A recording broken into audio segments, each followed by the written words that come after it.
Correct ഒരു 2 വർഷത്തിന് ശേഷമാണ് ഞങ്ങൾ വീണ്ടും കാണുന്നത്. എൻ്റെ ഈ ഒരു ഫ്രണ്ടിനെ കുറേ കാലമായിട്ട് കാണുവാനില്ലായിരുന്നു.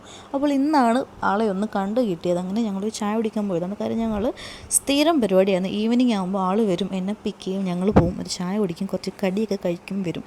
സ്ഥിരം പരിപാടിയാണ്. പക്ഷേ അത് ഭയങ്കരമായിട്ട് മിസ് ചെയ്തായിരുന്നു. സോ ഞങ്ങൾ ഇത്തവണ ആൾ വന്നപ്പോൾ ഞങ്ങൾ വീണ്ടും കണ്ടുമുട്ടുന്നു. ഞങ്ങൾ വീണ്ടും പഴയ കണക്കായപ്പോൾ ഞങ്ങൾ ഭയങ്കര ഹാപ്പി ആയിരുന്നു. സോ ഞങ്ങളിന്ന് ചായ കുടിച്ചത് ഒരു ആശ്രമത്തൊരു പുതിയൊരു സ്റ്റോറിൽ നിന്നായിരുന്നു. സംഭവം അടിപൊളിയാണ് കേട്ടോ. ഇതിപ്പോൾ ഞാൻ കഴിക്കുന്നത് ഒരു ബീഫ് പാറ്റി അകത്ത് വെച്ചൊരു ഐറ്റം ആയിരുന്നു. പിന്നെ അതുപോലെ പിന്നെ ഒരു ചിക്കൻ്റെ ഒരു ഐറ്റം. ഓരോന്നും കാണാൻ ഭയങ്കര ഭംഗിയായിരുന്നു, അതുപോലെ കഴിക്കാൻ ഓക്കെ കൊള്ളാമായിരുന്നു. എൻ്റെ ലിപ്സ്റ്റിക്ക് പറ്റിയതാണ് ഞാൻ എടുത്ത് മെൻഷൻ ചെയ്യുന്നത്. സോ ഞങ്ങളിതെല്ലാം അങ്ങനെ അതിനോട് ചെയ്യാൻ തന്നെ നല്ലൊരു സൂപ്പർ മാർക്കറ്റ് ഉണ്ടായിരുന്നു. ഞങ്ങൾ അതിൻ്റെ അകത്ത് കയറിയപ്പോൾ ഞങ്ങൾ ഞെട്ടിപ്പോയി. ബിക്കോസ് അതൊരു ലൈക്ക് ഒരു ഹൈപ്പർ മാർക്കറ്റ്, എനിക്കറിയില്ല, എന്തോ അടിപൊളിയായിരുന്നു. ഒരുപാട് വെറൈറ്റി ഫുഡ്സുകളും ഒരുപാട് ഓരോന്നിനും ഓരോ കൗണ്ടേഴ്സും, നല്ലൊരു സ്പോട്ടായിരുന്നു. അങ്ങനെ കുറച്ച് സാധനങ്ങളൊക്കെ ഞങ്ങൾ മേടിച്ചു. പിന്നെ അതുപോലെ എനിക്ക് എടുത്ത് മെൻഷൻ ചെയ്യേണ്ട ഒരു കാര്യമാണ്, ഞാൻ ഈ ഫുഡ് വീഡിയോസ് ഇടുന്നതെന്ന് പറഞ്ഞ് ഞാൻ ഫുഡ് വ്ളോഗിങ്ങോ കാര്യങ്ങളോ ഒന്നുമല്ല ചെയ്യുന്നത്.